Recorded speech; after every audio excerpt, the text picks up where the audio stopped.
Welcome to the place where we learn about improv, 'cause public speaking can take you so far. Improvly speaking, say yes and flex your creative thinking. Improvly speaking, say yes and flex your creative thinking. Welcome, everyone, to the Improvly Speaking Podcast. Say yes and flex your creative thinking. I know the jingle said it much better than I did, but I love that jingle. I love it. I'm obsessed with it. And if you've listened to a few episodes, you know it now too. It starts off every episode. But today, this is such a fun, special episode because today we have on the creator of that jingle. I'm so excited to chat and learn more about the Jingle Lady's process and how she created this jingle and other jingles. So you're in for a real treat. And the plan is to talk about how she uses improvisation to help her create these awesome jingles like the one you just heard, and also uses improvisation in her voiceover and music career too. So without further ado, I just want to jump in, get started, ask all the questions here. So let me tell you about our amazing guest today, Shantel Sole. She's also known as the Jingle Lady. Shantel is an international singer, songwriter, and entertainer located in Atlanta, Georgia. She has a BS from North Carolina Agricultural and Technical University and over 5 years of music and entertainment experience. She specializes in singing and songwriting, jingles and intros, voiceover and voice acting, and sonic branding, which I have questions on what sonic branding is. Don't worry, we'll get to that. You can find her music and songs on Spotify, Apple Music, Amazon, YouTube, SoundCloud, and so much more. Please welcome the incredibly talented and super fun, super magical Shantel Sole. Welcome, Shantel. Thank you, Dana. Thank you so much. That was a great, warm intro and welcome. Thank you so much. I'm really happy to be here with you today. I'm so excited that you're here too, because as I said before, for our listeners, Shantel made that super awesome Improvly Speaking podcast jingle. I ordered the jingle on Fiverr, and honestly, I didn't really know what to expect. I was like, oh, let's go for it. I had a friend order it and hers came out really good. I was like, I want one too. And I was just, Shantel, I was blown away by the jingle that you came up with. It exceeded expectations. Anything I could have created in my mind and musically, which, oof, yikes, but anything I could have created, it exceeded 150% and more. I love it. It really captures exactly what this podcast is doing and what I was looking for. So just thank you for that. Thank you for trusting my work. I get that all the time. Like, I had no idea. And then I got it back and it was so awesome. So that really warms my heart. I really love to hear the feedback that, I kind of hit it on the head. Oh, yeah, for sure. And I know you're a singer and songwriter. So I want to kind of learn more about your singing journey. How long have you been singing for? I've been singing as an artist or singer-songwriter for this year will be 6 years. Nice. I started my journey. I was just signed to a few independent labels, just trying to kind of find my way in music. And I went overseas for a while. I was in Japan. I did some international shows and met a lot of people over the years. And, my music it's just music. I used to want to be this big star, but at the end of the day, I'm really happy in creating great music and creating great content that goes along with it. So I've been writing songs for a really long time. Did you sing when you were younger? Were you always just kind of singing and then you kind of developed into the singing songwriting profession too? Yeah, it's funny because my father was a pastor, so I used to sing in church and things of that nature. But I was so involved in sports. I was so busy. Like, I was the child that was never home. So everything was focused on sports. In school, it was never arts or like things of that nature, like dancing and singing. I never really had time. So once I finished up track at A&T, I'm just like, you know what? I want to get kind of into music. So it wasn't until after I kind of finished all of my sports in life, then I like just dived into it, like full out, just had no idea what I was doing, just started writing songs and everybody loved it. So I just never turned back.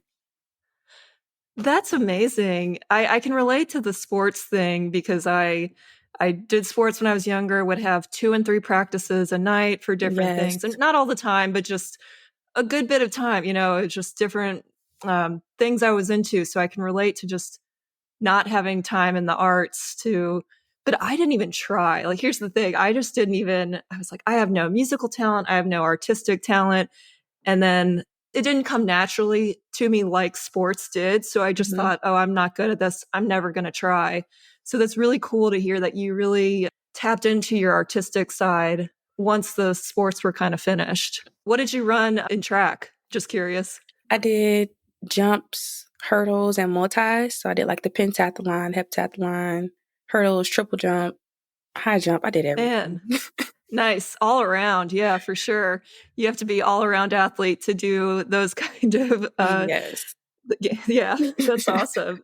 Kudos to you. Yeah, for being a college athlete and then really kind of switching gears. I know you probably use a lot of that discipline though as an athlete to kind of help you in your business and stay disciplined and what you're trying to do and reach your goals.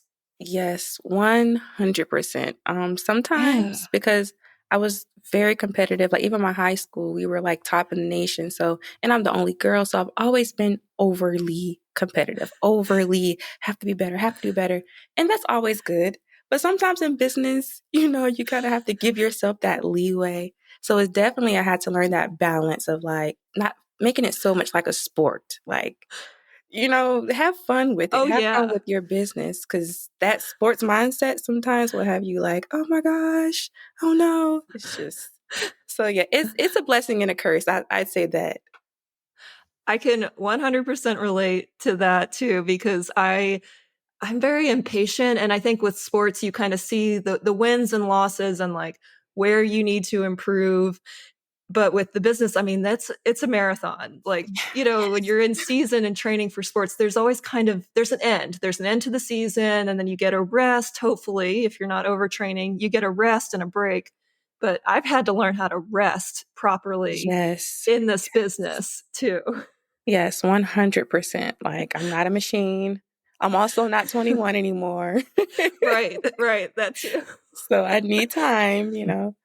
But definitely, I'm appreciative of my years that I was competing because it definitely gives me a different outlook kind of on life too. Like, I'm not going to let this get the best of me. I'm going to keep going. I just have to do this and do that. So yeah, sports will always, I feel like once you're an athlete, you're always an athlete. You just kind of take it to different aspects of life.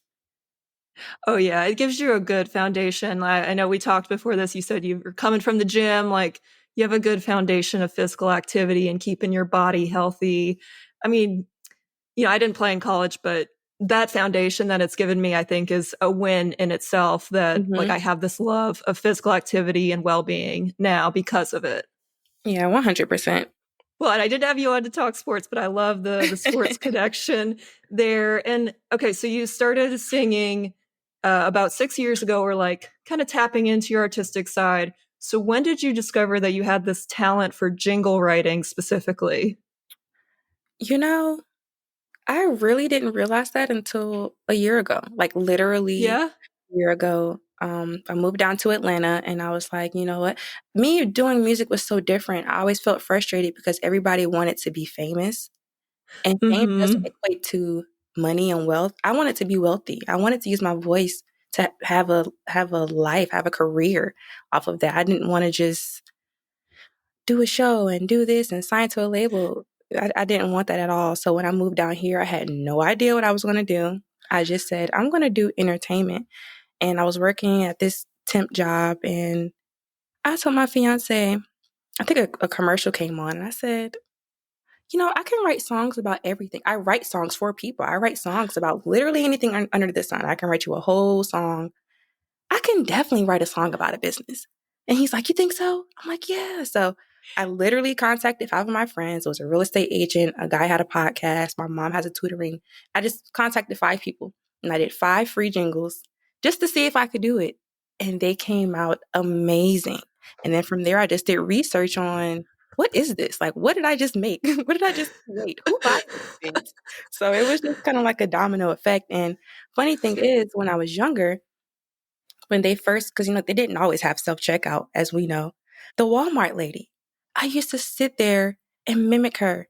Thank you for shopping at Walmart. And I would tell my mom, I'm going to be the Walmart lady when I get older. And she would just be like, okay, whatever that means. This is when I was like 10, 11. And I had Uh-huh. totally forgot that that's what I wanted to do when I got older. So I'm just like, wow. So coincidentally, here I am, the Jingle Lady / the Walmart lady. Bringing joy to everyone who comes in contact with you. Like, Yes. that's amazing. That's really what you wanted to be. Your mom's like, oh, okay, well, you can have other ambitions too. It's fine. But Right. that's what you were probably saying. That's so fun. I love that. Like, I'm going to try this. I'm going to do this for free for 5 people and just see what comes of it. If nothing comes of it, fine. But let's just see. I love that.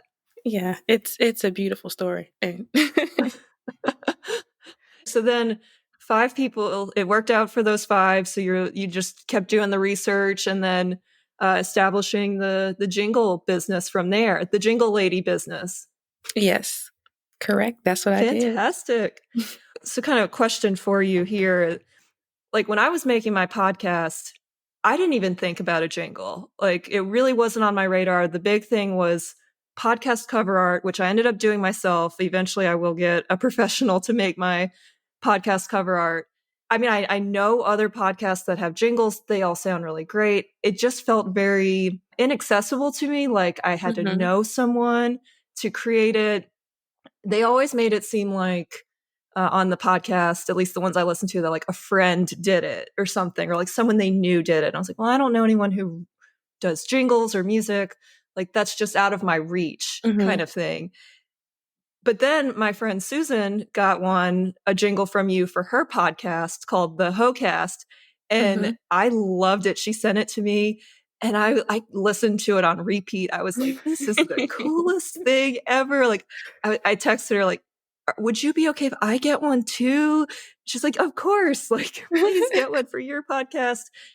And knowing that that was a resource on Fiverr, like a service I could buy and tap into and like worth so much more, like it was worth Mhm. the money and so much more. Mhm. So why should people, here's my question finally, why should people consider getting a jingle for their podcast, YouTube channel, business, etc.? Jingles are definitely not I would say they're not a requirement. They don't make or break you if you're just like, hey, I'm just doing this. But for now, like in today's time, you can get monetized doing anything. You can get paid Mm-hmm. from just doing literally anything online. And if you're trying to solidify yourself as a brand, like a serious brand, just like you said, having a logo, you could have made the logo and it still looks professional. It still looks acceptable. It's very hard to find someone to make a jingle that sounds professional, that hits your target Oh audience. yeah. And in today's time with social media, audio, people hear things, they can see things, but even commercials, you remember the things that you hear, the things that catch your attention. So I would say it just solidifies you as a brand because what a jingle is, it's also a sonic trademark. It's also an audio logo. So the same way you have a logo, you have your sound logo, you have your sound trademark. So not only can you trademark ideas or patent things, you can actually trademark a sound that represents your business, that represents your brand. Nobody can use it. And that's just another aspect of I'm serious. This is me. This is my brand. And a lot of people don't know that they just think, oh, it's a jingle, but it's like before I did this, I never even thought of a sound being a logo. Like, what is a sonic logo? What is an audio logo? So definitely, I would just say if you're trying to solidify yourself as a real business or a real brand or something of that nature, it's always good to have some type of audible sound that people can grasp onto that connects them to you deeper than just, I listen to her podcast. It's like, oh, did you hear the song? I love that. Give them something to also look forward to. So I would say definitely is beneficial, not required. Like you can always do it without it. But I just feel like jingles, sonic branding kind of solidifies you and takes you to the next level in whatever market you're in. That was my follow-up question there is sonic branding. I have not heard that term. I'm not in the industry either, but just like, I don't think it's like a household term that like a lot of people would know. Yeah, it's Maybe not. I'm wrong. Yeah, okay, yeah. So I think you kind of explained it there. Sonic branding is like your kind of audio logo, but can you explain that more for our listeners what sonic branding is? Yeah, so sonic branding, I'll get the definition first and just give an example because example is kind of easier than the definition. So I would say Yeah. the definition is just expressing your brand through sound. Okay. Simple as that. But sonic branding, ba-da-ba-ba-ba, I'm loving it. Like we all know that. Ah, We all right. know Arby's, we have the meats. That's sonic branding. You can't go and say that anywhere else, you know? So sonic Right. branding, even like Taco Bell, it doesn't even have to be words. Like Taco Bell, the ding, that Mm-hmm. that ding is a sonic brand. That's their sonic logo that has been trademarked. So it doesn't have to be words. It doesn't have to be lengthy. It could just be literally any sound that represents your brand. So you can tailor it any type of way. Hence why jingles are kind of like hit and miss. That's why you have to get used to it because someone could be looking for something and you're thinking something else. So you kind of have to be very detailed when you're speaking on what you want, what you need, because you may not need words. You may just want a sound that resonates with your audience. So sonic branding is a big umbrella, but under it is like jingles and trademarks. So jingles tend to have words. Sonic branding tends to just be something maybe 3 to 5 seconds. That's really helpful. Like you said, yeah, the examples we all know. I didn't know there was a term for that. The Arby's, we have the meats. Just thought it was part of like the commercial or whatever. But you're right. Like that is their brand. We all Mm-hmm. know when we hear that is Arby's for Yeah. sure.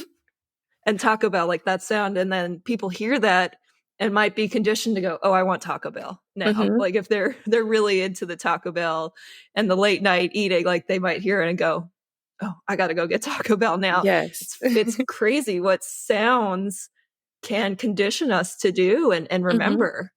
Yeah, 100%. And if you thought about it, you probably know more jingles than you think you know just from watching Right. commercials. You just catch yourself singing along. Even commercials you hate, you still end up singing Mm-hmm. along with them. So it's definitely a great tool. Yeah, because the jingles could maybe be a little longer. Like I know this podcast one is 30 seconds, which I felt like I wanted to kind of introduce people to the podcast, but certainly I know you make 15-second jingles or even shorter. And that's more maybe the sonic branding there of like the shorter sound bites too. Yes. Fantastic. Not to pry, but when you sent me the jingle, I was like, this is so good. Like no edits. I think the only thing I asked was like for you to extend it. So you knocked it out of the park on one try. So I'm just curious, whatever you're willing to share, what is your process for writing the jingle? So you get, I could talk about my experience, like filling out the form when I submitted the request in, you asked like, what are some keywords that you use for the podcast? Mm-hmm. What is your business about? But, basically keywords there. So then you get that, you get my list of keywords and like kind of spiral of ideas because I am not exactly sure what I want, but I'm just going to give you a long list of things. And then how do you take those keywords and then create the jingle product after that? Well, this just goes back to songwriting. Well, they're different, but it just goes back to my experience as a songwriter. I really don't know how. Even my engineer, he looks at me like, they gave you 2 sentences. You just made a whole jingle. So really, I don't know. Like I recorded myself the other day. I did 4 jingles. It maybe took me 30 minutes. And this is because I've gotten better over time and writing Right. them. So for me, because I am not a part of your brand or part of your business, I'm always going to keep the eye of the consumer, the ear of the consumer. So based off the information you give me, I'm just going to hit key points. You kind of have to make it a funnel, like funneling down to what is this person trying to convey to their audience? And I kind of have to be the middleman, like play telephone. That's how I see it. Like, okay, this is what you're telling me. This is all they can take in the, in these 15 seconds, 30 seconds. I'm trying to get the best of the best. So, I mean, I really don't need much, but I do need things. I don't really need much on the business, but what I need is what feel. That's what clients kind of get messed up on. Like, what type of feel what audience? Because I could sing, I could make the best jingle, but if the beat isn't what you're looking for, it just erases everything. So for me, the process is pretty quick. Honestly, shorter jingles are harder because I have less time to convey more information. And I've gotten better though. I've gotten a lot better doing 15-second jingles, but the process is really quick for me. Like I record in batches. So if I get 5 orders, say I got 5 orders last Saturday, my recording day will be a Wednesday. And I would just knock everything out and it would take me less than an hour. So, Wow. But again, that just comes with years of me being a songwriter.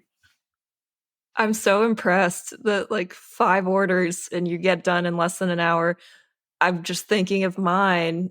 And I think I gave you keywords of like public speaking, improv, creativity, performance, communication. Those are my 5 buzzwords, keywords I use for this podcast. And if I got that order, I would be like, like, what do I do with this? Which I'm not in that realm, but like what I'm trying to say is it would have taken me months, probably a year to even create anything that I would have felt comfortable releasing.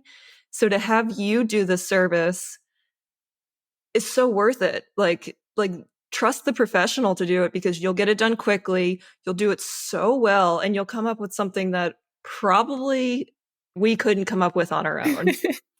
Well, thank you. That means a lot. And also it does take research, like specifically for your jingle. I did have to research what exactly is improv. I had to do a deep dive. Like when these people send me businesses, I have to research their business. I have to look at websites. I have to go to their social medias. I look them up on YouTube.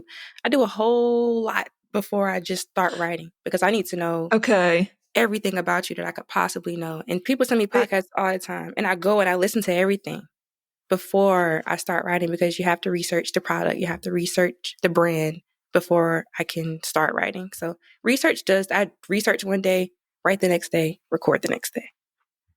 Man, fantastic system. I'm blown away. Well, okay, so this podcast is called Improvly Speaking, and you said you had to research a little bit about improv, but do you use a good bit of improv when you first are trying to come up with the words and the tune? Like, are you trying to go off of feel, like, yeah, that feels good. Okay, let's keep going with that. No, that doesn't. Let me try something different.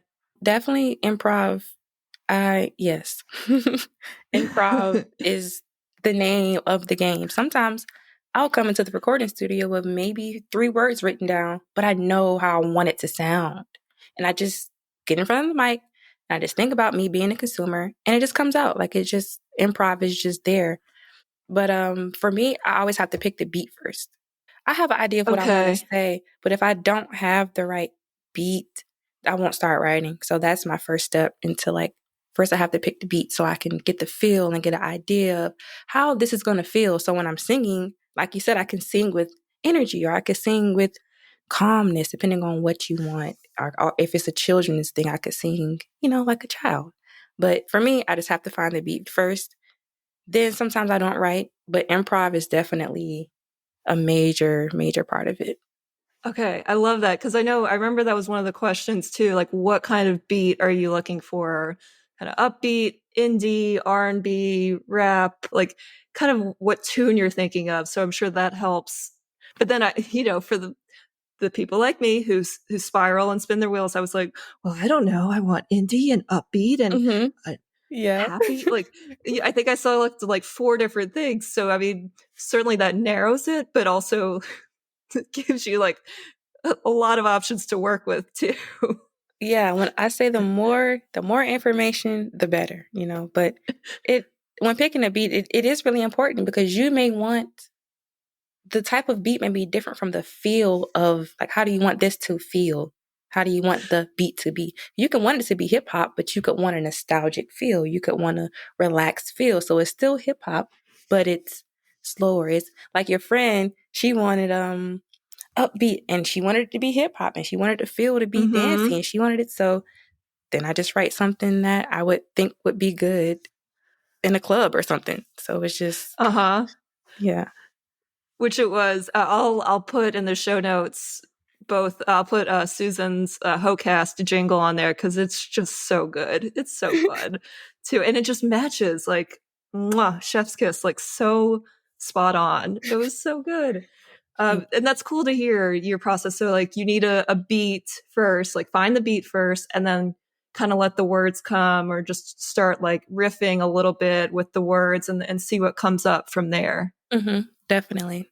Just what I take away from that, kind of a lesson learned, is sometimes I get so in my head, I won't even allow myself to just like riff or start kind of thing. And this happens a lot with speeches, videos. I'm trying to do better with social media and just like talking to the camera more and stuff. And it's like, I just won't even allow myself to do it first. Like, I imagine, I assume, although it sounds like you're a professional, it takes a few takes, maybe. Or, I mean, you probably don't get it right on the first take, but you've got to like start working on it to find that right take. Maybe it's like the 5th or 6th take is the right take.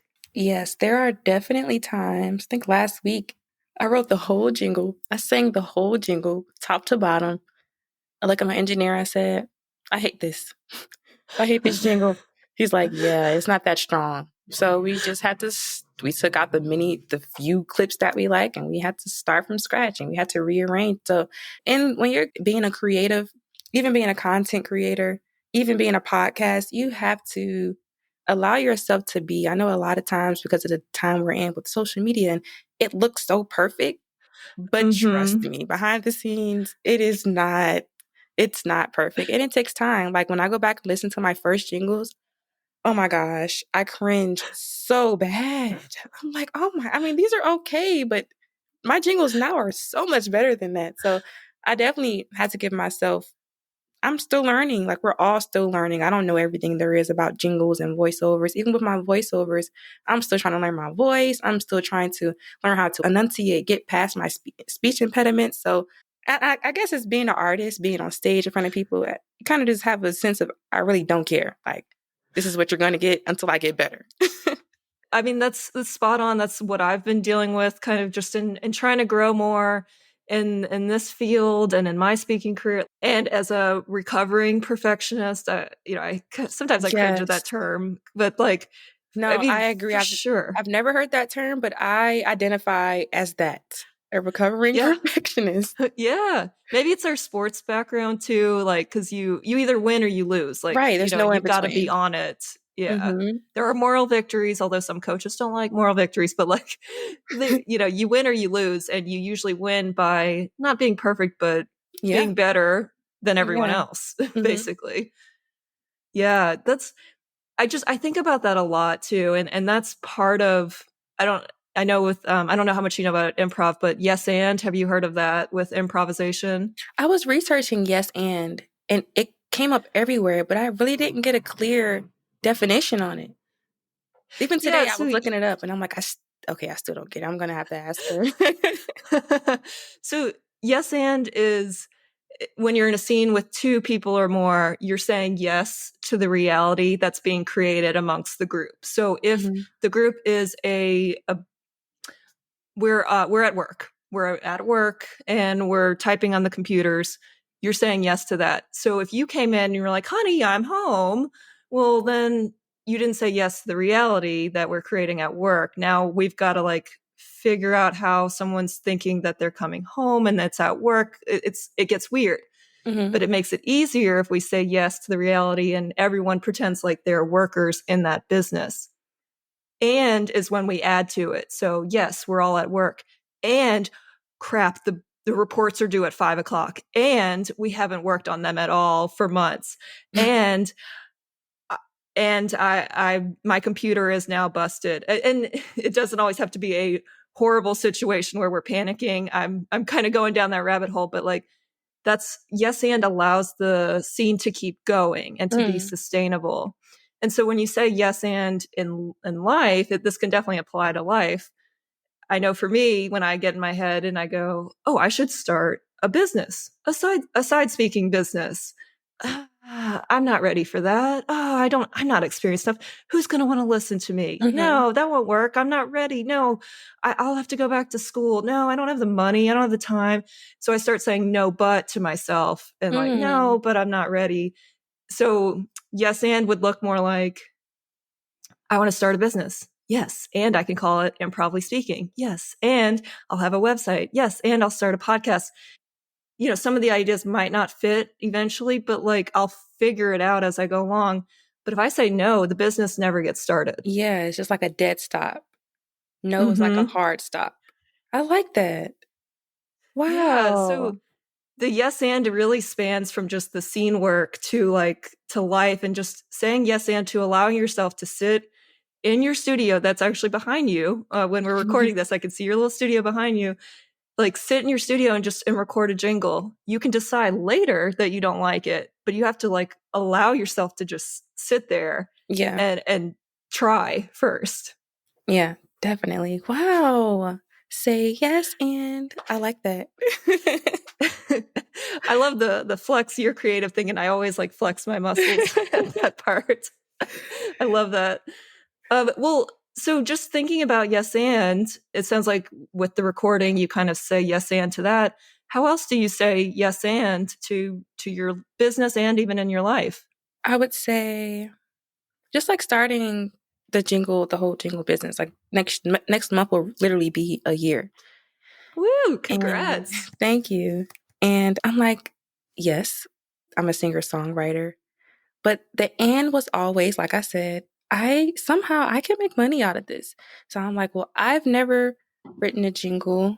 I've never done any of that. But where the positivity keeps going is when I get the feedback from the clients after the first order. And it was a rocky start. I could have just said no. But like I could have just said, no, I'm not going to do this.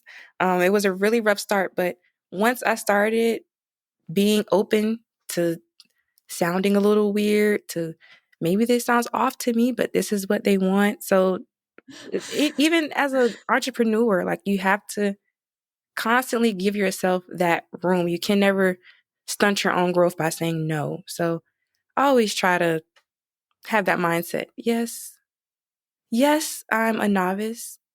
And I also have clients to back me up, to remind me that I'm actually good at what I do. So that doesn't really take away from it. So I think that's how I use it with music and in real life.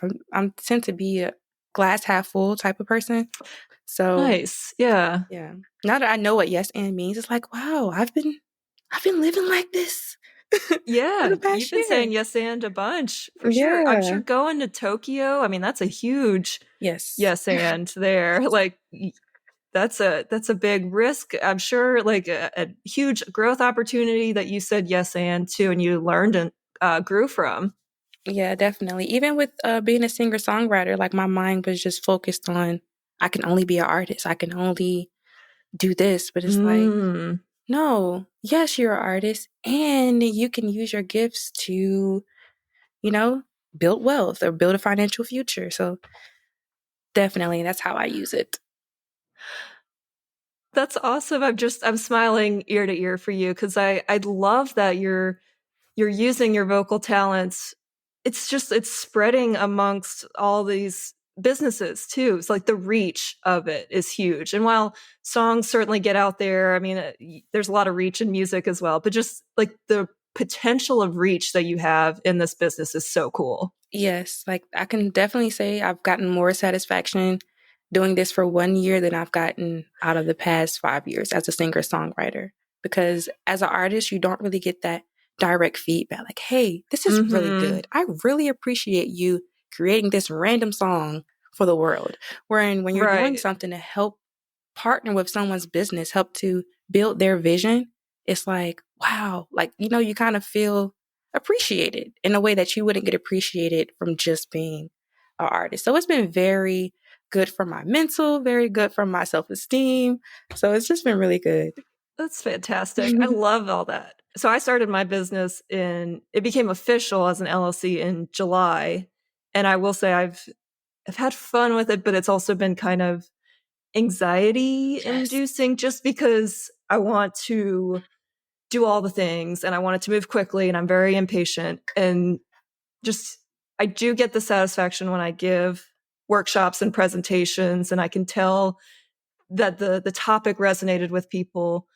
So just hearing you say, I know it's been anxiety inducing. I know it's been crazy for you too, but just you're coming out of that year feeling really good. Like that makes me feel good and inspired to keep going too. Yes, yes. And Yes, definitely just love have it. to keep going. Well, so I know you do voice acting too and voiceover work. How else do you see now that you get like yes and is the big like improv term. There are plenty of other skills that go along with improv, but how do you see improvisation show up in your voiceover work too? I would say voiceover is more so than jingles because just like jingles, they tell you the vibe or like the tone, Mm-hmm. who the audience is, things of that nature. But they're not just looking for like AI voice. They're looking for personality. They're looking for, Yeah. and a lot of times reading, you want to sound like Mm-hmm. AI, like you want to sound artificial. And I'm just learning that like my natural tone, my natural voice is good. So when reading a script, if that natural emotion I get from reading that line, I should just say it. Like I just have to say it. And I've been getting better with that. Like my fiance heard my last voiceovers I did last week and he's like, wow, you sound really good. I'm like, I know, I've been letting myself go. So Yeah. improv is definitely, just kind of letting it go wherever it goes because the producer may like how you read that script just based off your natural improv. So I'm Mm-hmm. definitely learning a lot when it comes to that. That's so cool. I can't wait to see your journey as you keep going in that too. Cause I know voiceover is, that's on my list of things to take. Just like they have voiceover classes, more just like curious. Cause it's just something I don't see myself doing professionally, but I want to learn like the skills of how people do it. I have a friend who reads audiobooks and Hmm. I'm like, you read a whole book? Like that's crazy to me. Like in my Yeah. mind, just like, it's like she does the voices for the different characters and then the narrative. Like that's amazing. It's such a talent. Yeah. It's definitely fun. I love it. That's so cool to hear. Like you're letting go and, allowing for takes and mistakes and kind of embracing that, like, I'm going to try this differently instead of just like, and the girl went outside to play with the ball. Like Right. it takes a lot to make words on paper really exciting to the ear. Yes, definitely. Well, keep going. And I can't wait to hear your voice in different books and voiceover things too. That's exciting. Thank you. Well, and I want to take a super quick break, the quickest of breaks, because we're talking about the voice. So when we get back, I want to talk about strengthening your voice and taking risks, being creative too. I've got more questions, so stay tuned. Hey there, it's Rachel Medanik here. Do you think there are hidden secrets that the performing arts offer life? I certainly do. Bravo to Dana and Improvly Speaking for the delight, imagination, and education she's packing into every episode. While you vibe on Shantel's amazing talents, I want to tell you about my podcast, Agile Vocalist. Its focus is sound and the work of the performing arts and artists who work in sound and have a California connection. Agile Vocalist is artist stories behind what they bring to the stage, their wisdom, career experiences, groundbreaking collaborations, creative niches, life turning points, and so much more. It's your direct line to the intersectional nature of the arts and how they impact personal well-being, history, politics, technology, our brains, and more. Find Agile Vocalist, the podcast, anywhere you get your podcasts on YouTube or at agilevocalist.com. And we're back with Shantel Sole talking about all things jingles and sonic branding and voiceover acting. and business, establishing your business. I just am so enjoying this conversation, Shantel. And I want to ask you too. So this podcast also focuses on public speaking, and you're a singer, voiceover artist. I mean, you're using your voice so much here. So do you have any tips to share for having a stronger voice or to strengthen your voice? Well, your voice is a muscle, just like Mm-hmm. going to the gym. My voice, I didn't think that when I first started singing, I didn't think that my voice would get stronger over the years. I Mm-hmm. never thought that would be a thing. Even with voiceovers, I never thought that the muscle memory would actually stick, because I have a speech impediment. I used to stutter when I was younger. I talk extremely fast. So I have Ah. to focus on talking slower and enunciating my words. So I just feel like it's a thing of repetition. Do a lot of videos on YouTube. I do a lot of vocal exercises. So I have voiceover exercises and I have singing exercises.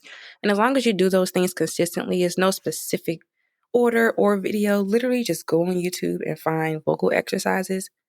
And over time, that muscle will get stronger and stronger and stronger. It's just almost inevitable. You just have to keep working on it. I realized that for most of my life, I have hated my voice. You hear it on like your voicemail or something like, hi, this is Dana, call me back. It's like, oh, I sound like that. Oh, no, yeah. Ugh. But one, that's not a great microphone on the phone when you're talking into. Right. And two, you have to like use the muscles in your body to help project your voice and use your voice. And I wasn't doing that. I mean, I was just speaking from the lungs and, the vocal cords, and realizing like the diaphragm comes into it. That was a big learning piece to me in how to project. Like, I thought projecting meant just talking louder, which, Yeah. I mean, that's the definition. But in order to do that, you have to use the muscles in your belly, your diaphragm, in order to bring that breath up to project louder. Yes, definitely. Breathing exercises, they help tremendously, especially in voiceovers. The longer you can not take a breath, the better your recording is going to come out, because it'll be none of that, it does come with breathing, just like we did earlier, those breathing exercises, breath control. That's even important as a singer. So yeah, just doing it over time, you'll be a pro in no time. Well, thank you. And yeah, I've actually been doing that a lot with podcast recordings. With every guest episode and solo episode I record, I've started doing like a 5-minute breathing exercise that I've gotten from a coach, and I've kind of adjusted it to make it my own. But I got to tell you, I can see and hear the difference after I do a 5-minute breathing exercise. And that's only like when I record. So I just imagine if I did it every day as a routine and a thing, an exercise, like going to the gym, like that's my vocal gym, my vocal exercise. Yes, exactly. Just how strong my voice could be, if I kept up with it. Yeah. Yeah. And then just realizing too, like, we all have these voices that we think we have and we don't like them. We hear it. We're like, oh, I don't like it. But we can strengthen it, and we can, make them sound stronger and more authoritative. And it's not to say we want to be like this, commander or military person, like shouting at people, but it's having more of an authentic, authoritative voice, really connecting with our voice. That's been a big lesson for me, is just learning to like my voice and learning how to connect with it so that it does sound stronger, instead of that like trailing off a cliff, like you were saying in voiceover. Like if you don't have to take a breath, that's actually good, but you don't want to run out of breath and then trail Right. off, and like you leave off words at the end because you run out of breath. Right. Yeah, I definitely agree with that, because even for me, when I first started doing voiceovers, I hated how my voice sounded. I'm like, I don't have a voiceover voice. Like, I can't find, even just trying to find different characters to sound like. And I'm naturally goofy. And my fiance's like, that voice right there. I would just say something randomly. That's the cartoon voice. But when you're thinking about it, it's just like, I hate my voice. Like, I hate it. So I definitely just have to get over that. I think everybody kind of hates their voice a tad bit. Everybody has to feel that way. So knowing that we all feel that way, that gives me a mindset to say, yes, I don't like my voice. And there may be someone out there that finds my voice unique. See how I did that? I love it. I'm just 2 thumbs up there. You've got the yes and concept now. I love it. But how did you get over not liking your voice? Just doing the thing, hearing it, and getting over it? Just like you were saying, doing exercises, doing different things. Because sometimes it just can be how you're breathing, how you're holding your face, or just not thinking about where the sound is coming from. Because you can hold your mouth in different, even singing, you can hold your mouth in different ways. That gives off a different sound, or it echoes a different way. So for me, I just had to learn my voice, pretty much learn what works for me, how to adjust my voice, or like my throat, or like my mouth, to kind of get the sound I'm looking for. So instead of just complaining about my voice, just trying to figure out tips and tricks that work for me. I love it. Yeah, I think you're spot on. I think most people would say that they hate their voice, but I will say, with the practice and with doing the thing, and I've got to listen to all my edits for the podcast, I'm listening to my voice quite a bit now, which is a lot. Sometimes I need to take a break and listen to another voice too, just to hear other voices. But I smile now when I hear it, and I listen, and like I listen to the edits when I'm at the gym, and I'll be like making little edits and stuff while I work out. And like, I'm just smiling at the gym, and like my husband will be like, what are you smiling at? Like, you're working out, but I'm just like, this is a good conversation. And I don't even have that thought of, oh, I hate my voice now. Like, it's smiles now. It's like happiness and enjoying the conversation instead of being like, ugh, gross. Right. Yay. I love that. It's such a good heal. When you get across that, it's really good.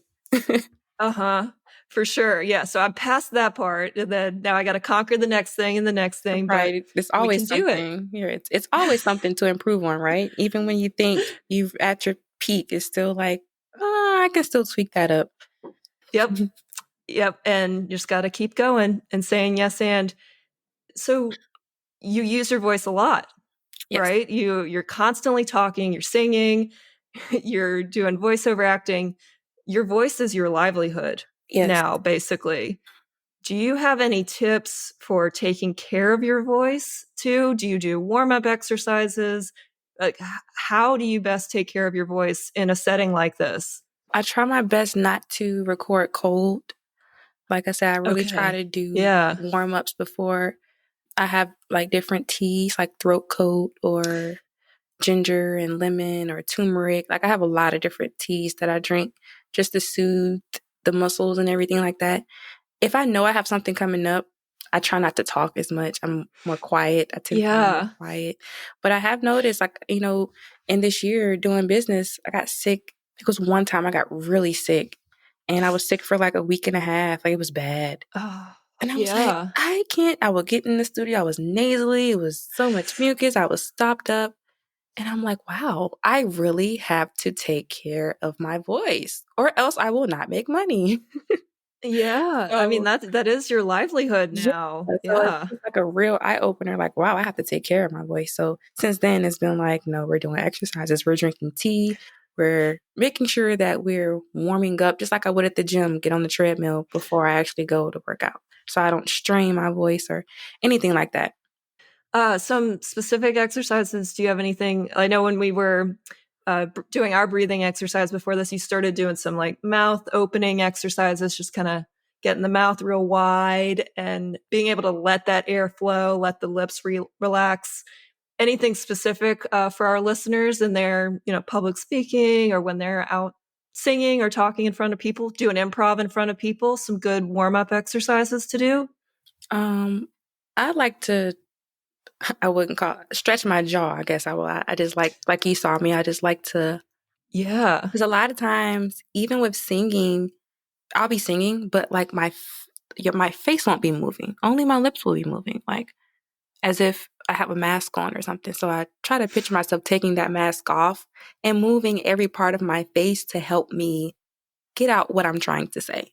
So like that's my best advice. I like to just stretch, or not even stretch, just get everything around my face and my neck just loose. and warmed up. Because sometimes our jaw can be so tense, our jawline can be so tense, and you don't even realize how your mouth isn't opening when you're talking. So for me, I just like to do a lot of facial warm-ups, make a lot of weird faces, things like that, make sure I'm nice and warm outside of, doing my vocal things. But I would say the face stretches is my favorite. They look the craziest, but they're definitely my favorite.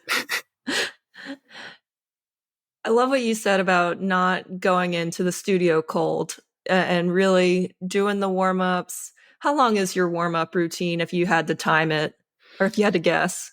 If I'm about to record, I may do like 10 minutes, 10, 15 minutes, maybe like 3 5-minute videos.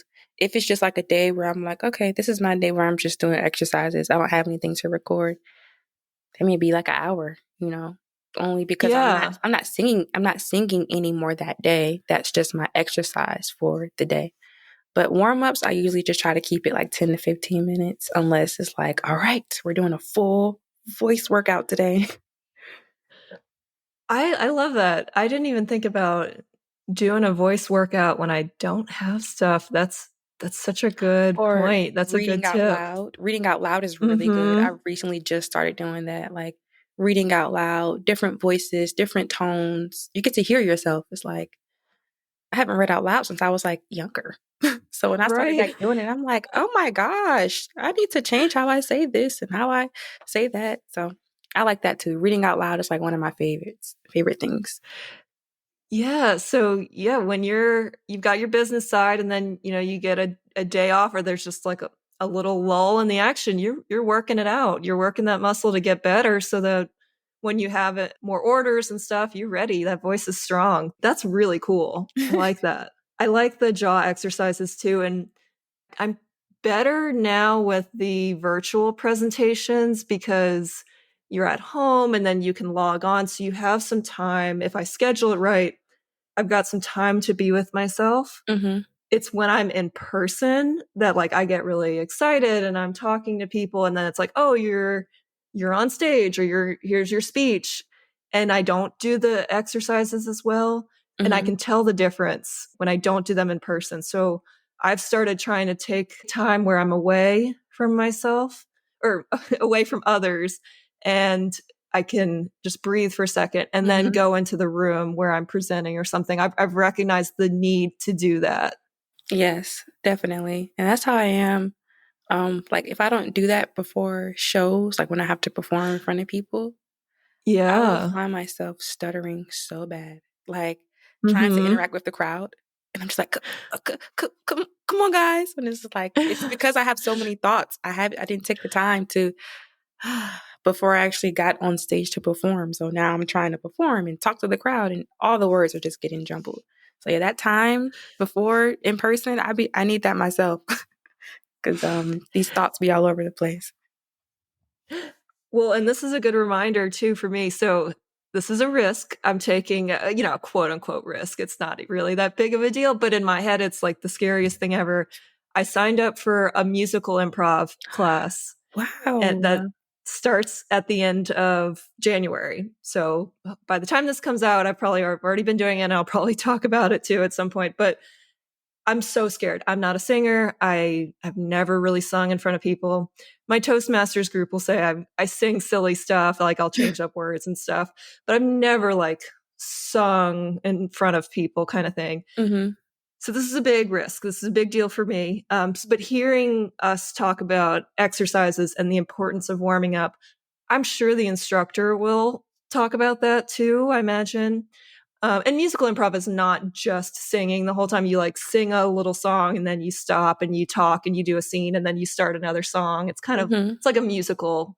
But if she doesn't, for whatever reason, I will make sure I warm up for those kind of classes just to have a stronger voice. Because I know when I get up there, even in the practices and the classes, I'm going to be nervous and that's going to shut down my diaphragm and my voice a little bit. Yes. And it's not going to be strong. So I'm going to remember to do my exercises for that class. Right. Yeah, you should be good to go. That sounds fun. The improv class with music? What? I've never heard of that. I'm sure there are classes in Atlanta. I will find some for you if you're interested in that. Because, oh man, you would crush it. I bet that you would crush musical improv. Yeah, the closest I've been to music improv is probably freestyling. That's, Uh-huh. yeah, I used to freestyle. Oh, yeah. Not anymore. My brain, yeah, no. The fact that you could at one point is huge. That's amazing. Well, and so this podcast also focuses on creativity and just, embracing creative outlets and trying new things. What other creative outlets do you enjoy outside of singing and your business? So outside of singing, I am really into fashion. I like sewing. I wouldn't say I'm a seamstress, but I sew things. I've been sewing That's things since cool. college. That's really super my outlet. cool. Even as an artist, like I'm really Afro-futuristic. So like futurism for African Americans, that's really things I wear are like exotic. Not so much exotic, but they're just very different. I feel like a lot of times I'm able to take my artistic creative side and just mesh it into like crazy outfits and crazy clothes. So I'm deeply into fashion, and I do like resin crafts and things like that. So I'm trying to get better at not so much putting my thoughts in music, but putting my thoughts on canvas. That's really hard for me, like so hard. So that's what I'm trying to get to now, taking my creativeness and putting it on something, putting it in something that I can tangibly touch or see that isn't audible. So I'm really trying to push, this year to getting more of the visual creative side. That's amazing. That's so neat. Like you sew your clothes, some of your outfits that you wear, and then just working on the painting side or the visual side of things. Man, you're very well-rounded. And that's awesome. That's cool to have that, because you get tired in the studio, I imagine. Yes. I know it's new, it's still fun, but you get tired. You gotta stop looking at the microphone and go do something else. That's cool to have that outlet. Yes, it gets very draining, because even before I did voiceovers and jingles, I was always in the studio because I was recording. My fiance is an engineer. Mm-hmm. He always had a studio. We lived in the studio. Like, it was crazy. And I'm like, I need something more than music, because music is starting to stress me out. Like, what do I do when I don't want to sing? So the past 2 years, I'm like, you know what? I'm getting everything creative that I need so I can just say yes to everything. I love it. Yep. Saying yes and to everything now. So with your putting visuals on the page, painting, drawing, whatever your visual concepts you're trying to do, how do you handle this new endeavor? You might not be good at it. You're kind of a beginner. How do you handle being a beginner for that creative outlet? I'm not going to lie. Last year, I did not handle it well. So one of my goals, I was an over perfectionist. Like, I was so in my head that I wouldn't even start.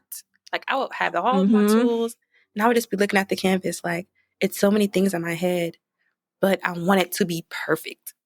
That's my issue. Like, art is never going to be perfect. Art isn't supposed to be in the line. It's okay to paint outside the line. So I didn't do good at all. Like, I'm still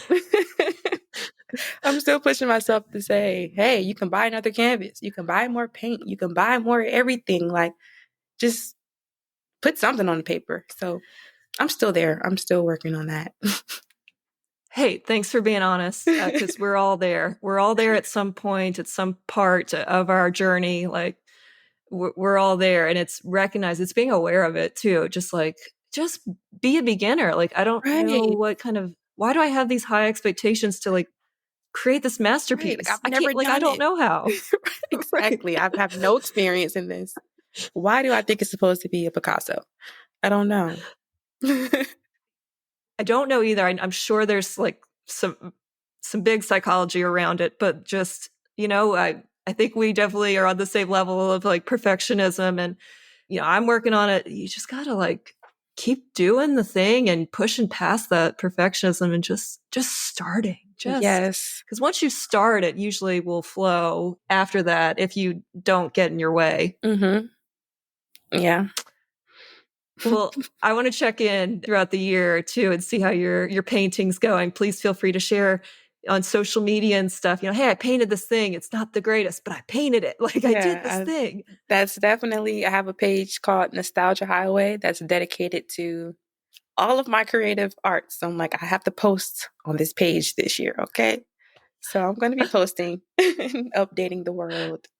I love it. Yeah, and I mean, just for me with my musical improv, like I know going into it, like I'm not going to be great, and there will be singers and songwriters in that class who are just it's gonna click so fast, and I'm gonna want to compare myself to them, and I'm going to want it to be good, and I'm gonna feel my face getting red when I mess up, and it's like, oh, like I'm gonna get in my head, and I'm just trying to coach myself now, like this is new. You're going to struggle. Just have fun with it. And just got to keep those reminders going. Yes, definitely. And just being in the now, like just enjoying it. This is an experience. So I'm going to enjoy it to the fullest. Even if I can't sing, I'm going to make sure this moment is memorable for me. Yes. Yes, and I can do this. Yes. Thank you for that. Well, and Shantel, I've got one more question for you. Improv is all about taking risks on stage, which you do in anytime you get on stage and you sing in front of a group. But improv is all about like high risk, high reward on stage. So the bigger, the bolder the choice you make, usually the better reward. Instructors usually like to say, if you go too big, we can tone it down. We can help you tone it down, but it's actually, if you're going too little, it's hard to bring that out of you, kind of thing. So just always encouraging you to take risks. And I know you're a risk taker. You've started your business. What lessons do you have to share, or what sentiments do you have about risk taking and lessons learned from this year of taking risk in your business? I would say taking risks, I just feel like it's a natural part of everybody has to go through it. It's a decision. Either you're going to take a risk or you're not. You're always going to be, what if I had what if? So that last year, this past year, I cut out all excuses. And I said that if this is what I want, whether we fail or we fly, we're going to say that we did everything that we could possibly do in our power to, we gave it our all, and that's really what it is for me. You can't go into a risk like, oh, this is risky. You have to really go into it like, no, this is my plan. This is what I'm doing. Even though it may be times when you doubt yourself, like in my experience, every risk that I took led me to where I am now. Every music risk that I took led me to finding who my true purpose in life. Like, yes, you can sing great songs, but your purpose is to help other people help them cultivate their brand or their business into, just providing a service that is very unique. And a lot of times when taking that risk, you'll find out more about who you are, about your purpose. It's scary. A lot of things in life are scary. You think because you're a child, things are going to stop being scary. You get older, things get scarier. The decisions get harder. So I would just say I've learned that after you take this risk, there's going to be another risk. And there's going to be another one. And there's going to be another one. So why not just get comfortable with saying yes and taking the risk? So that's really what I learned. I wrote down, whether we fail or fly, we're going to try this. Yes. We're not going to have the what ifs. We're going to try it. And whether we fail or fly, we can at least say that we tried it. Yes. And there's no doubt, there's no question later on because we at least tried. That's huge. That really spoke to me. Yeah, definitely. It's the effort. You get an A for effort every time. Every time. I told my fiance that. He's like, man, but I'm like, but it's the thought. You made a plan. You stuck to it. You did it. Like, that's a big improvement compared to last year. You wouldn't even have wrote it down. So. Oh, yeah. I mean, that's a big thing, too, is just taking a step back and looking at how far you've come. Look at you. You're a year into your business. Right. I can barely believe it. And there's more to work to do. There's, I'm sure, plenty of goals you want to reach. But, I mean, looking back now, you're like, you're like, I'm doing the thing. I'm Yep. doing it. That's exactly how I feel. Bravo. That's exactly. And a year ago, you probably, I imagine, just from my experience, like you wouldn't have even seen yourself at this point. Like you wouldn't even imagine you could get to this point. Yeah, no, like the clients I've had, some have been like celebrities, like multi-million dollar companies. It's like, wow. Never would have thought. Like, yeah, so the risk was so worth it. High risk, high reward. And, I caution that with just, I mean, sometimes we hear risk, it's like financial risk, which going into a business is, but you get to control the financial risk here. But, high risk, I'm not saying to go play the lottery and put all of your earnings, Right. on the table. Like, we're not talking that, but like high risk, starting a business. For me, taking a musical improv class, because you just never know what you learn and take away from these risks that you take. Right. And they can open up more doors than you ever imagined. Like you could go to the improv class and meet potential clients or meet someone you could possibly help. You never know. Make a new friend. I mean, Right. that's always the goal too, because I love making new friends. I'm like, if I make a new friend, that's a win right there. And it's pretty easy to do in improv classes is make new friends. So that's probably a given. But we'll see. But yeah, like you meet new people. Like that's a great reward for the high risk that you take. So thank you. I'm on board with my risk. And I'm gonna go into it just as a beginner and having fun and being in the moment. Right. Love it. Shantel, I've just so enjoyed this conversation.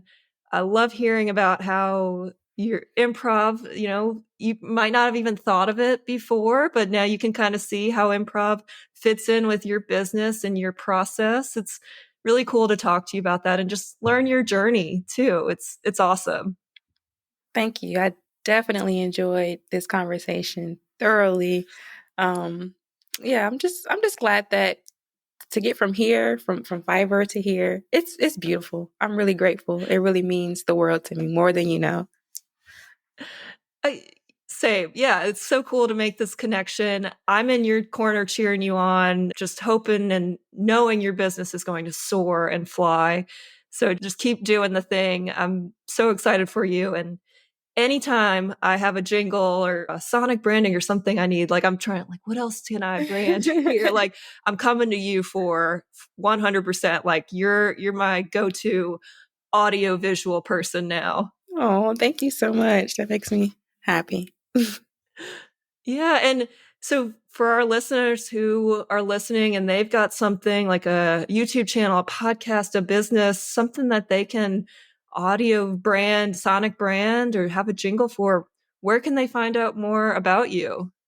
They can go to my Fiverr website. That's really where all of my information is. I have the Jingle Lady Instagram where I have some of my work, but you can also get to the link from there. And I also am the Jingle Lady on Facebook. I love that name, the Jingle Lady. It's so fun. And I'll put all that in the show notes. I'll put your Fiverr link so people can see, because it's awesome. And it's, Fiverr does make it easier.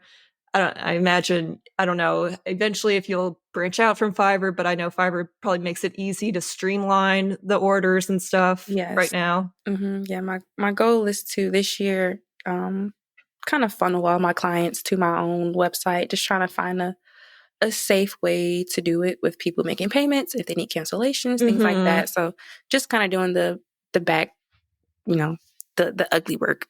This year. Yeah, the research and stuff. Yeah, for sure. But Fiverr does make it easy. It does. I mean, I use an editor for the podcast on Fiverr and stuff. So, but the thing with Fiverr is it's a lot of like, if you search jingles, it's like, it's overwhelming in the search. You're like, okay, all these reviews are good. I have no idea who to go to.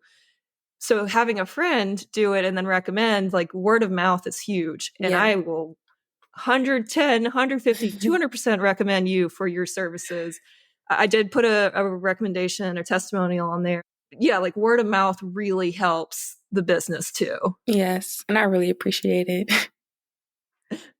Of course, yeah. And your music too is on YouTube and SoundCloud. Have you put out a recent album on those? I recently released the EP. It's just like a few cover songs, things of that nature, but I do have a project that's coming out next month. So I'm Nice. constantly dropping music. This year I'm planning on releasing a lot of music. I do neo soul, R&B, but I also do pop, like pop and R&B, kind of like my own little funky dance music. So yeah, I do all types of music. Stay tuned. Yeah.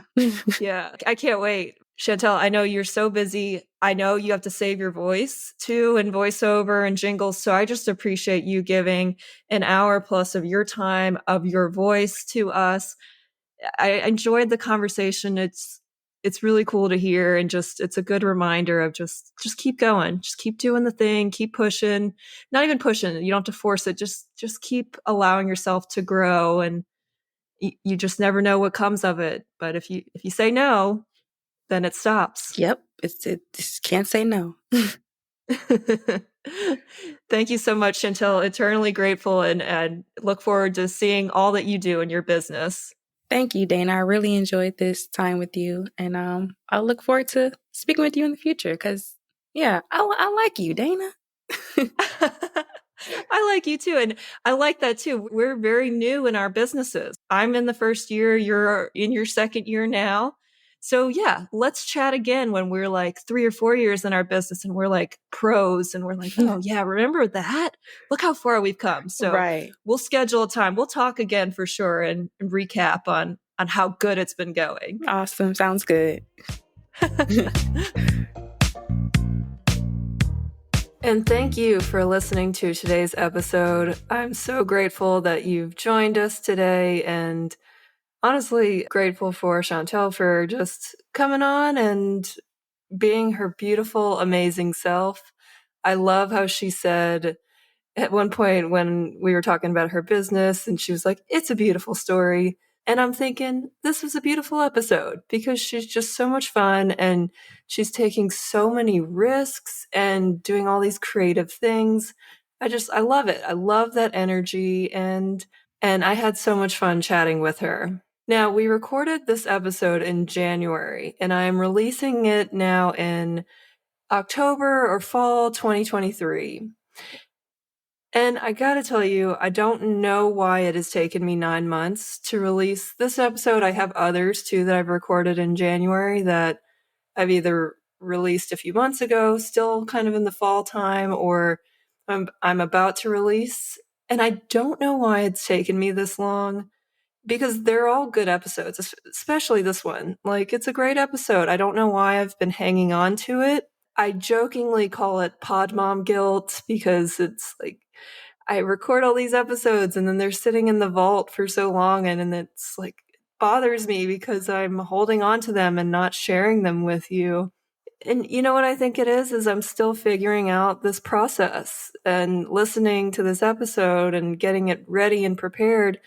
Chantel said that she doesn't know everything about jingle writing and creating jingles, but she's doing what she can to learn and grow every single day. And I can tell that when she says it. And I can feel that too. In doing this podcast, it's almost been a year. I'm at 11 months now in the podcast. I feel like I'm still learning my process and how to produce episodes in a more timely and efficient manner, and getting over this fear of releasing things and letting go of perfection. And I know I talk about that quite a bit on my solo episodes or other episodes about how improv really helps with letting go of perfection. And it certainly has, but I still have a long way to go, and that's okay. So I just want to say I'm working on not saying sorry because I don't think I need to apologize for this. I will recognize that I feel guilt for holding on to this one for so long, with it being such a good episode. And I'm still figuring out why these are taking me so long to release. I don't think it's fear because I've gotten over the fear of podcasting now and releasing episodes. Honestly, I think sometimes I just get busy. There's been months. I don't think anyone's really looking at this, but I'm my own worst critic. And when I go through, I see that there's at least 2 or 3 months that I've just skipped completely with releasing episodes. I think I've skipped most of February or March. I've skipped June. I've skipped most of September. And all I can say there is just there's a lot going on, and that's an excuse there, but just I've been traveling a lot, either for fun or for work, and it is what it is. Right now, this is a side project for me, and I'm doing the best I can to keep up with it. So this is me being really vulnerable here and admitting that I can't do it all, and I won't even pretend that I can do it all. And I don't think you think I can do it all, but sometimes I need to tell myself that and just recognize that, hey, some things take longer than I think, and that's okay. And on this episode, Chantel talked about wanting to paint more this year and get over the fear of putting paint and color and stuff on a canvas and just trying to paint more. And I follow her on her crafts page at Nostalgia Highway on Instagram. And she posted recently that she made her first painting and it had beautiful colors in it, and it said 90s R&B, and it had glitter on it. Like, it looked so good. So she's doing the thing. And I know when we recorded this in January, she mentioned wanting to paint more and get into it. And look, it's taken her a few months too to accomplish that goal, but she's doing it too.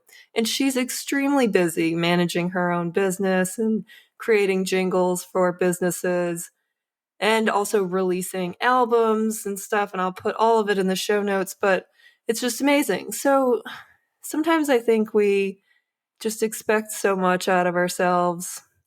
And also, sometimes we recognize that we need more structure, or I'm talking about myself, I need more structure and organization to be more productive in my podcast production and output. I have no issues with recording podcasts, but it does take me a little longer right now on the back end to do the edits and put out the final product. And I'm speeding that up and I'm working on it. Also, I want to mention that in these past 9 months, Chantel has dropped an album, which again, I'll put in the show notes. And she has launched her business website too, where she can take orders directly for jingles. So go to shantelsole.com. That's SHANTELSOLE.com to see what she offers there for her business services. You can also still order from her on Fiverr and place your order there and go through all the questions and such, or you can contact her directly. It looks like she's kind of working on transitioning that over, and she has taken some steps to do that, which is amazing to see in the past months since we've recorded this. I love how creative Chantel is, and I know I've said it already, but I'm obsessed with my podcast jingle, and I'm trying to think of other things that I could need jingles for and just use her for all of my jingles and sonic branding, audio branding needs. She's so talented, and I love that she's discovered this talent that she had. And I also love that she said yes and to her abilities, and she said, hey, I could make a jingle. Like, she's watching TV one night and was like, hey, I could do that. I'm going to try to do that. And she tried. She did 5 jingles for free for friends and family and people she knew, and realized how much she liked it, realized how much she was good at it, and then just kept saying yes and to herself and her business and growing her business over time. I will say I hadn't really considered having a jingle for my podcast, again, just because I thought that it was people's friends who made the jingle or whatever. I just didn't know anyone to contact about it. And I'm so glad that my friend Susan found someone and, word of mouth. And I ended up using Shantel as well, or the Jingle Lady as well. And I just love it. I think it's so cool what she's doing. I hope that she continues to grow in her business and her voiceover work. She seems so ambitious and she's doing all the things, and I just can't wait to see all that she accomplishes in the next few years. And so please like and subscribe and follow her as she's on this journey too, because it's really cool to see. And if you have anything that needs an audio branding or sonic branding or a jingle, she is the one to call for sure. She's amazing. Hit her up if you need anything of that nature. In this episode, Shantel and I talked about taking risks and saying yes and to yourself more and your ideas more.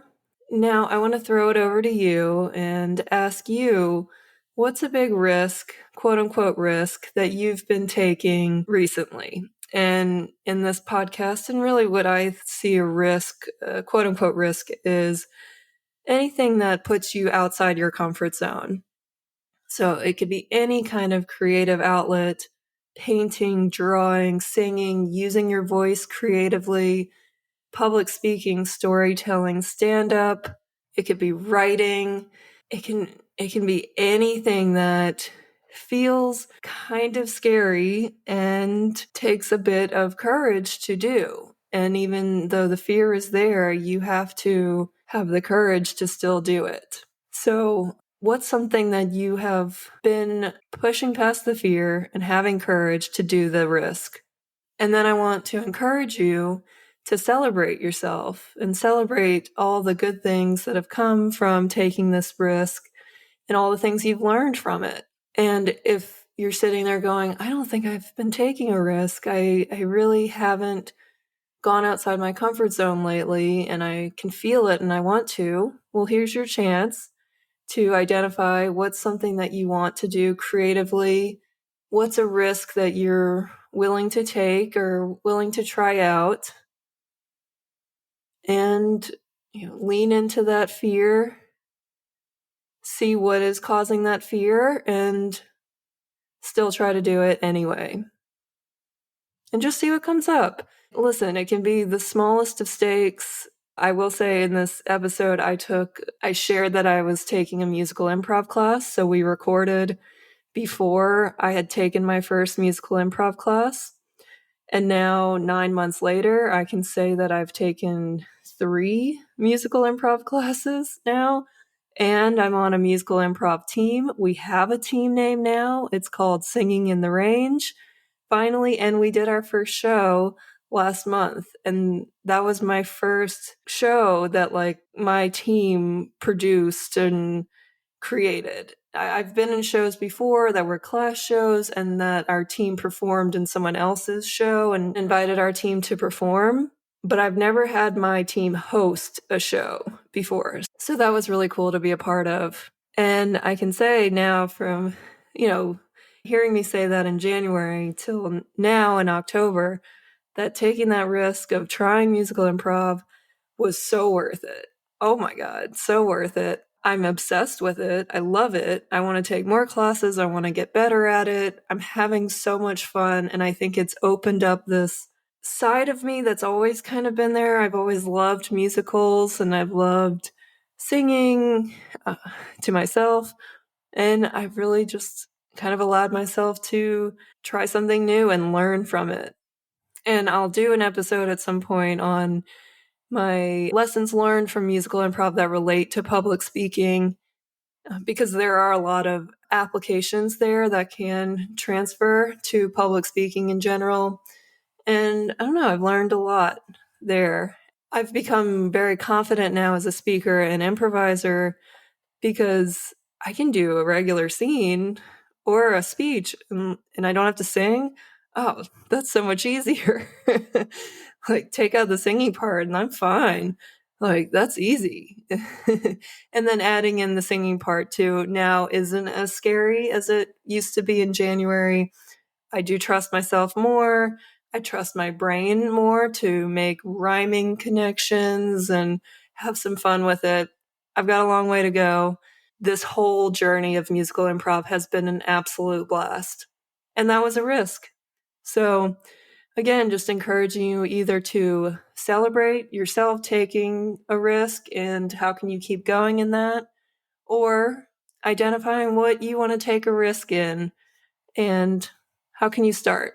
And I'm releasing this in October 2023, and you do not have to wait until January 2024 to start your risk or start your goal, start your resolution, whatever it is you're wanting to improve upon yourself. You do not have to wait till January or the next year or the next month or even the next Monday. You don't have to wait for a clean, fresh start because honestly, will there ever be a clean, fresh start? Yes, we look at the new year as a clean, fresh start, but you don't have to wait.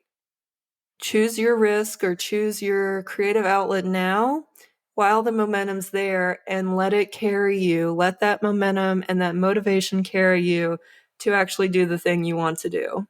So don't put it off. Don't know about yourself. Say yes and to yourself. And I'm going to be really cheesy here, but say yes and flex your creative thinking there. I just had to reference the jingle because I love it so much. And Shantel came up with that. So that's amazing. I love it. If you enjoyed this episode, I'd love to hear from you, your thoughts on this episode, if you enjoyed it or what came up for you, what resonated for you. As a reminder, you can always reach out to me at dana@improvryspeaking.com. That's DAYNA at improvryspeaking.com. Let me know what your risk is that you've been doing or that you're committing to trying to do. I love hearing from you, and I'm happy to help support in any creative endeavor that you want to try or do. You can also reach out to me on social media. I'm on Instagram at Improvly Speaking. On LinkedIn, I'm at Dana Gowan. Or you can find out more about me and the podcast and my services and coaching at improvlyspeaking.com. And one last reminder to say yes and flex your creative thinking. I'll talk to you next time.